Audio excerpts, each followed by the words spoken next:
The United Nations says it's unaware of a leaked report that links North Korea to chemical weapon use in Syria. The New York Times says Pyongyang shipped material that could have been used for both military and civilian purposes. We do not have the report. I don't know about its publication date, if any. I think the overarching message is that all member states have a duty and a responsibility to abide by the sanctions that are in place. Syria and North Korea have long-established military ties, but Damascus has denied fresh claims its forces have been using chlorine. The 200-page leaked report by UN experts alleges North Korean missile specialists have been spotted at Syrian weapons-making facilities. Diplomats say they expect the full findings to be released next month. Russian President Vladimir Putin has unveiled an array of new nuclear weapons. He said Russia had tested the weapons, including a nuclear-powered missile at the end of 2017. Speaking at his annual State of the Union address, he said the new missile could reach almost any point in the world. We created a small-sized, super-powerful nuclear power plant, which can be installed in the body of a cruise missile, such as our air-based newest missile, the CH-101, or American Tomahawk, but at the same time provides tenfold bigger flying range, which can be unlimited.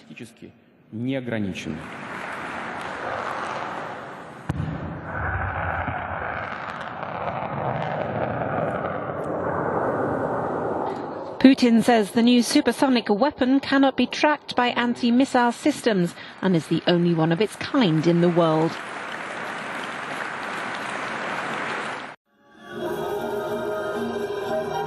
Thousands of Macedonians have braved the snow and the cold in Skopje to protest against their government's proposal to change their country's name.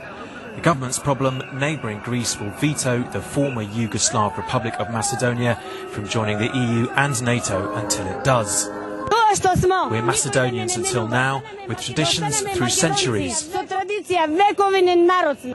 want to remain in the Republic of Macedonia. We're Macedonians and we will remain Macedonians. The government has proposed 4 new names and hopes that one of them will end the decade-long dispute. Greece objects to the name Macedonia, believing it could imply a territorial claim over one of their regions, which is called Macedonia. Pristina was Jean-Claude Juncker's last stop on his tour of the Western Balkans. It's his first official visit there, though. Kosovo wants to join the bloc, but as the European Commission President reiterated, there has to be a legally binding text for normalizing relations before accession. The deadline is 2019, the end of the current mandate. 5 EU member states don't recognize Kosovo's 2008 unilateral declaration of independence. People of all 6 Western Balkan countries are expecting a possible date for starting negotiations, getting candidate status or joining. But the only date given is 2025, not as a promise but as a possibility for Serbia and Montenegro. The period between now and the Western Balkan Summit and Bulgaria's Sofia is crucial. The 6 countries concerned should accelerate their efforts on internal reforms, especially those concerning the rule of law and involving all bilateral territorial or other disputes.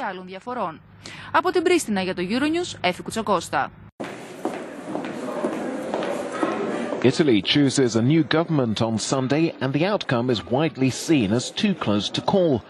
For the first time, the country is voting under a new system that mixes proportional representation with first-past-the-post balloting.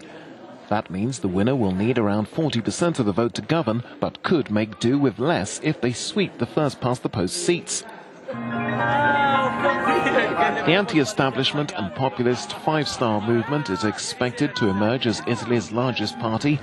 Its leader, Luigi Di Maio, has already named ministers if called on to form a government, a highly unusual move aimed at stealing a march on its rivals and showing voters it's ready for power. But Italy's right-leaning parties are also riding high on the wave of populism. The head of the Northern League, Matteo Salvini, is a favourite to take the top job as a key member of the centre-right coalition led by Silvio Berlusconi. He's put forward Antonio Tajani as Prime Minister if his bloc wins, but the European Parliament President has refused to be drawn on the proposal. If no workable government can be created, some politicians have suggested Prime Minister Paolo Gentilone's centre-left government should stay in office until new elections are held. But it's hard to see consensus forming on this issue anytime soon.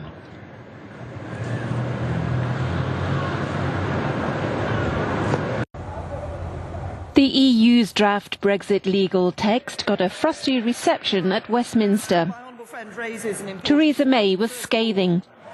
Under the text, the European Union could maintain much of its sway in Northern Ireland after Britain leaves the bloc, with the option of a common regulatory area with the Irish Republic. For the Prime Minister, that's unacceptable. The draft legal text that the Commission has published, if implemented, would undermine the UK common market and threatens the constitutional integrity of the UK by creating a customs and regulatory border down the Irish Sea. No UK Prime Minister could ever agree to it. May, who repeated she wants to avoid a hard border on the island of Ireland, will lay out her vision for a post-Brexit free trading relationship with the EU on Friday. The British unit of Toys R Us has gone into administration, putting more than 3,000 jobs at risk. It's hoped all or part of the firm will be sold. Toys R Us has more than 100 stores across the UK. They'll remain open until further notice. The company has been struggling against internet giants such as Amazon.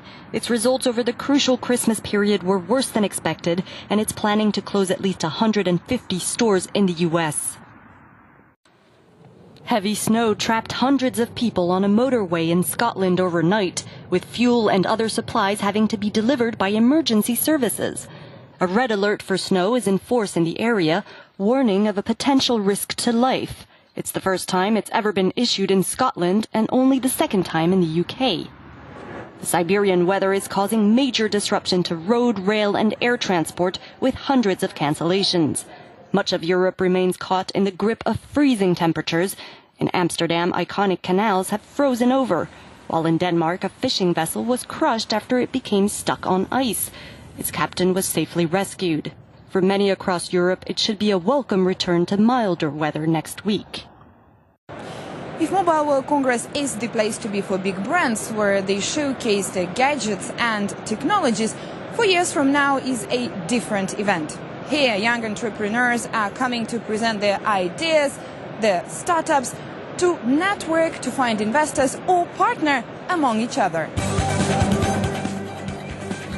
4 years from now, or 4YFN as it's known to those familiar with it, is a startup business platform of the GSMA Trade Group and Mobile World Capital Barcelona, which puts 650 startups in touch with 700 investors. 2 startups came last year with different products. One was expert in health, the other one expert in technology, big data technology analysis. They met together and now they are together with a third startup that they have jointly created. So this kind of vibration that we were talking earlier, this kind of a buzz that you feel in every aisle of 4 years from now is what creates businesses. And there was much of this buzz at the Pitch the Press event, essentially a kind of speed dating between startups and media, where entrepreneurs have 2 minutes each to present themselves. You've got to think global from the very beginning. No matter where you are, where your startup is actually born, you need to think global, speak English. Even if you're in Spain, in Russia, wherever you are, you need to speak the global language. And don't think about just local markets. I think startups that have success are the ones that solve global needs. So you need to really focus on the world as a market.